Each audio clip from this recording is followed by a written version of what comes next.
Hi there, Sandra here. I'm making this video today because I get asked myself and I see lots of people asking, what's the best art app for me to get? Well, that will depend very much on what you want to use it for. So today I'm going to give you just a little guide, not showing you how to use them, but a little guide on 3 different apps and what you might find them good for. So the first one is the most well-known app of all probably, which is Procreate. Procreate is designed for you to draw in raster format. So we're not talking SVGs here, we're talking PNGs, JPEG, that sort of stuff. Now I've got it open at the moment and this is the standard face that you see when you open the gallery, you get that. And then when you open your project, it goes to that, okay? So we have the gallery, we have a toolbox with actions here where you can add things, alter your canvas or check details of the canvas. You can share from here. You can make videos of your drawing here. You can set your preferences and there's a help button. And you can see the formats here. We have PSD, PDF, JPEG, PNG and TIFF. So we're not doing vectors, okay? You cannot draw in vector format. And then you can choose to share individual layers or you can share the entire image. And you can choose different formats here if you want to do some animation, which I'm not really into, but if you are, there's some basic things there. And then we have adjustments, so you can change the color balance, curves, gradients. You have effects such as Gaussian, blur, motion blur, noise, sharpening, and liquefying, cloning, all that sort of stuff. And you have selection tools in different formats here. And then you have your normal pickup arrow where you move things around. And here you have brushes, a smudge tool, eraser tools, and your layers, which are really probably the most important part. Layers are extremely important if you are doing any kind of artwork where you might want to alter anything, where you might want to maybe mask one particular bit or whatever. Layers are really the bread and butter of designing on something like an iPad. We have a color swatch, which you can choose different ways of getting your colors, like so. You can add new palettes, you can take colors from pictures, etc. And then we can tap that off. Here you have your size of your stroke. And here you have the opacity, so it's fully opaque or not very opaque, depending on how you've got it. And if I use this stroke at the full size, you can see I've got a fancy type stroke here, which has got little holly berries in it. You can create your own brushes. It comes with a whole range of them, but you can make your own brush folders, your own individual brushes. You can make brushes out of 2 different brushes. You can make colored brushes, okay? It's a very, very good app for making all sorts of artwork, but it is pixel related, it is not SVG, and the only way you are going to easily trace this is if you keep it on a transparent background. You can have a background color which you can change, so I could change that, for example, to this color, but I can also take the color out of it completely and have a transparent background. Now that means if you want to create PNGs for cutting out whatever, it's really easy for your cutter software to trace the design and then give you your cut lines. So that is a really good format if you are doing art for that purpose. So that's number 1, that is Procreate. The next app that I'm looking at is Affinity Designer. This is Affinity Designer 2. And again, I've had Affinity Designer for quite some time. I don't use it a vast amount. I tend to use my my laptop for designing vectors. But it does have some interesting features, and if you want to actually learn it, it's a very good program to learn, and it isn't overly expensive. So it has a lot of different features. Now, one of the strange things about Affinity Designer is that it is both a pixel app and a vector app. So pixels as in like photographs and pictures, general artwork, and then vector as in files that you can scale up or down without any loss, and you can use to send as SVG format to cutting machines and lasers and all that sort of stuff. So a really useful program to be able to get the hang of. But it is, because of that, fairly complicated and involved to learn. And it's up to you whether you want to put in the time to learn it. Because if you don't, you'll forget it.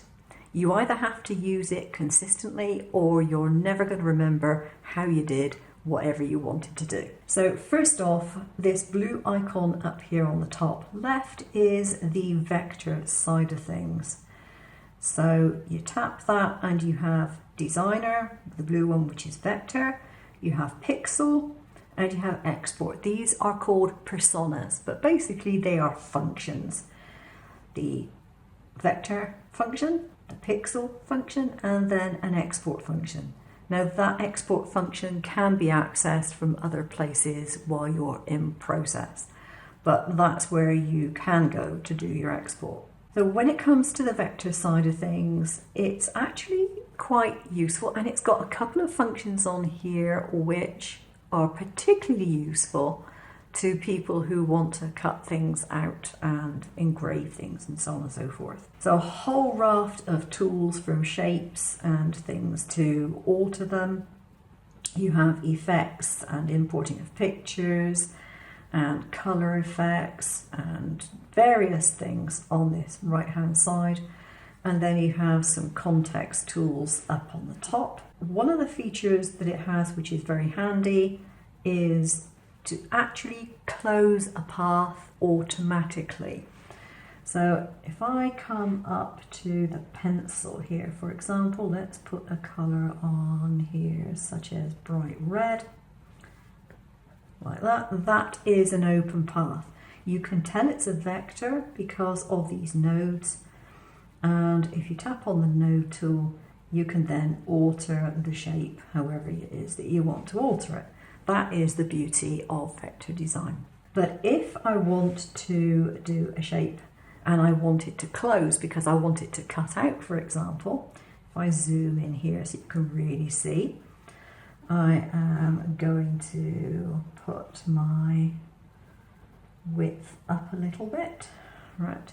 So if I draw something here and I get to there, manually I could close that and it looks like it's closed, but there's a little tool up here. If you tap on it, it says auto close.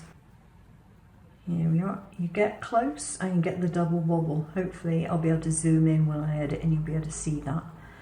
When you get the double bubble, that says you're close enough to let go and it will close it up. One clever feature which I like in the vector side of this is the ability to change where the vector line is actually going. You can see at the moment the vector line, particularly if I zoom in, is going right through the middle of the drawn line.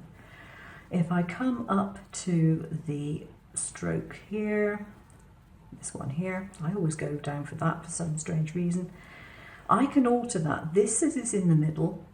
If I alter it to this one, it goes on the outer edge, and if I alter it to this one, it goes on the inner edge.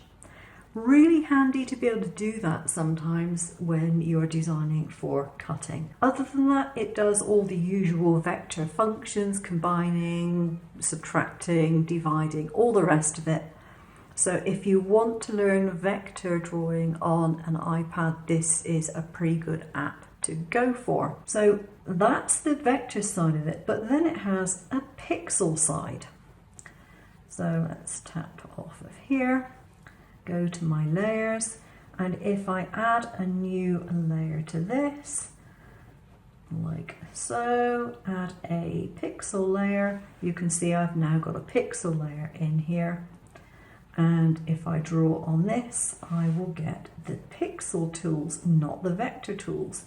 So we no longer have node control because that is not something that it can do. So that is a useful thing to realise, that you can do your own drawings and things in pixel format and combine them with vector cut lines if that's what you wish to do, and export them as one file. So if you export it as an SVG with the pixels in it, you will get everything that you actually drew and your cut lines.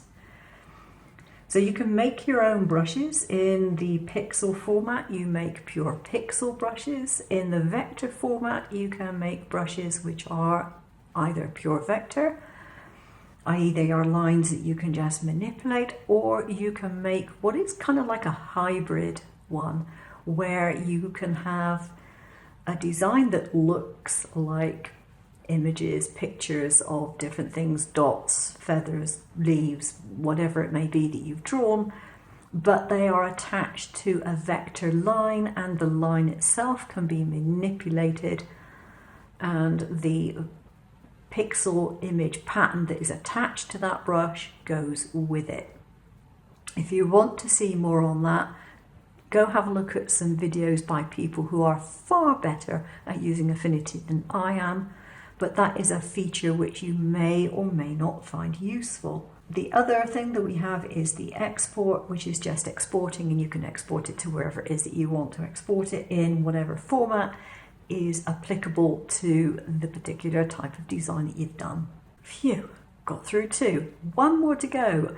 And the next one is actually a pixel and vector format that is kind of between Procreate and this, in that it has a much different and much simpler interface for you to cope with, but it has some drawbacks if you're into the vector side of things that you probably should know. The third app is kind of like a hybrid, but it's simpler to use. It has far fewer controls. While it is an app which has a vector design in it, it doesn't have the Boolean pile, so there's no combining of things, there's no subtracting of things. You have some shape guides, so you have rectangles and ellipses and that sort of stuff to enable you to draw those shapes. You have line smoothing, you have line thickness attributes, you have lots of different brush styles that you can use, but not as many as, say, Procreate or indeed Affinity. You have layers, you can have sorting of layers manually or automatically, and you have color palettes. You can actually do the Copic color palettes if you like, and you have lots of different things that you can do with this, which are a combination of SVG and pixels. You also have the ability on this, if you're doing pure SVGs, you can actually do an Affinity canvas, so it doesn't have an edge to it. You can just keep moving it and drawing all over the place. Not very good if you're doing things with pixels like color fills and effects like that, because obviously those are just size dependent. And you have different options in the software purchase, so if you're interested in this particular one, go have a look at the website and see what you get included in which version. I've had this for a long time. I got the Pro version, so I've got SVG export, which if you're using a cutting machine is something that you are going to want to have. There is a help page, so you can get help from there. And you have concepts for business.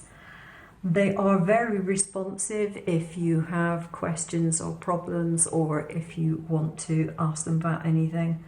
So yeah, you can use that if you need to. You can zoom in and out as you normally do with every app on the iPad. You can do that. And you can set up in your setup settings for things like tool setup, the interface, whether you have the wheel or whether you have a color bar. You can set up whether you have things like touch input, like 2-finger touch, 3-finger touch, and what those things do. And so you've got a lot of things that you can do in that way. So if, for example, I touch on this wheel and I select brushes, we can see we have a few brush selections here. In the Pro version, you can certainly make your own brushes. I don't know if that follows for all versions. And then you've got other tools in here that you can adjust. So I could make my own brushes from patterns or pictures, things that I've drawn myself, whatever. And they've also got brushes that you can purchase if that's what you prefer to do. Then we've got the colours here, and you've got different palettes. You can add your own palettes, or you can go with whatever happens to be there at the time. So if I tap on this one here, this is a brush stroke. Select the colour, and I will just go for this colour here. You can see there is a number here, and if I tap on that you get a slider, and this is the width of the stroke, so I can adjust that. Then we have what I like to call the wobble factor, which we can adjust. So if you're doing hand drawing but your hand's not as steady as you might like, you might want to put it up to about 23%, something like that. And then when you draw a line, it won't look like a spider has crossed the page. If you put it up to 100%, whoops, wrong one, it will give you a straight line. No matter where it is that it's going, it will remain straight. Then you have the opacity here, so you can turn it down if you want to. You can also adjust the opacity in the layers, so you can do that. Every time you pick a different tool, it will give you a different layer if you set it up to automatic. Other than that, it will just allow you to move layers, add layers as you wish. So if I was going to switch this up to a really wide stroke, for example, and I go, sorry, got the line straightening on there, way too much. Okay, take that off. And if I come in here light and then go heavy, light, heavy, you can probably see that there is blurring on here because this is pixel, this is not vector. However, it has a vector line going through it. If I select, tap on the select and tap on the plus, this has selected this line, and it would have a vector line going through the middle of that. If I tap, say, the nudge tool, I can nudge things around because I'm basically altering where the nodes are going. I can nudge things around and change them in certain respects. But if you're trying to do combinations of shapes and join them in this, you can't do it. No Boolean paths, no combining, welding, subtraction, division, whatever in here. So those are the limitations, but on the plus side you have snap options, and one of the things you get is auto-complete. And with that turned on, if you draw a shape, whoops, I've not got a pen select. If you draw a shape and you get close to the end, it will complete that shape. And then no matter how big you make it, that is completed. All right, it's a closed shape. They don't have a bucket fill in here. They do have a tool which allows you to draw with a fill, but it doesn't quite work the way I might like it to. So doing this, it follows the path, which is fine. But if I do that and then come back in and think, oh, I want another one here, it kind of, yeah, it doesn't quite do what I would expect. So you can make shapes and you can put it all together like so and get a fill, but it doesn't do it as if you were just drawing. You have to be careful not to get flat lines in there, you see, because if you cross over, it does that kind of thing. There are a couple of things which are quite nice to have, like airbrush. You've got airbrush painting. So if I select that, we get, oops, come on, off. We get airbrushing. just as you would in any other art app. You can have measurements switched on or off depending on your taste. Use infinity canvas in this, which means your canvas never runs out, but I wouldn't really recommend it unless you were doing pure SVG shapes, because everything which is pixelated and goes into a larger mode is obviously going to be affected. And you can change it to right or left-handed. If you happen to be left-handed, that's a really useful one, I guess. If I was tracing an image that I wanted to cut out, I might do it in here, because one of the other things that it does, I forgot to mention, if you have a drawing and you're tracing it, for example, and you do a line, and then you go off and you have a cup of coffee and you want to come back again, you can literally join it up. It'll be a continuous line. One of the drawbacks of this program is the number of nodes that it creates. Now, if I'm doing anything on here and I realise, heck, I've got a lot of nodes, I'll put it into shortcuts a lot on my desktop and I'll get rid of the excess nodes. If you're using Xtool Creative Space, you have to simplify the nodes on an individual object basis, which is a bit more of a pain. In shortcuts a lot, if I do it, I can just take the entire selection, boom, done in one click. But in Xtool Creative Space, you can't do that, just for anyone who's using it. You can do it by shape, but I believe it's one shape at a time. Whereas Affinity Designer has it in the software that it takes the nodes down to the smallest number it can automatically, I think. There's certainly a difference when I've drawn something in Affinity and it's had far fewer nodes than if I have drawn it in Concept. So they've obviously got different algorithms to deal with it, and theirs work extremely well. Concept is not actually designed for people using cutting machines. It's something you can use if you have a cutting machine, because it will export to SVG and other formats, but it wasn't designed with that in mind. And I think Affinity have got it into their heads that, actually, people using cutting machines, maybe they don't want so many nodes, and they've cut it down really well. So there we go. Just a brief look at all three. Hope you found it useful, but go have a look at all the different websites, look at the pricing, look at what you get for your money, look at what you might want to do with it, what you can do, what you can't do, and make up your mind from there. My complete outlook on this is totally unsponsored. I use all these apps for different things. I bought them myself. I don't get paid for telling you about it. Oh, that I would. No, actually, I don't like the idea of that. So, yeah, I don't mind which one you go for, or if indeed you go for none of them. It's entirely up to you. But I just thought I would answer the question, what's the difference between them and what might be better? So it just depends on what you want it for. Thanks for watching. I'll see you again soon. Take care now.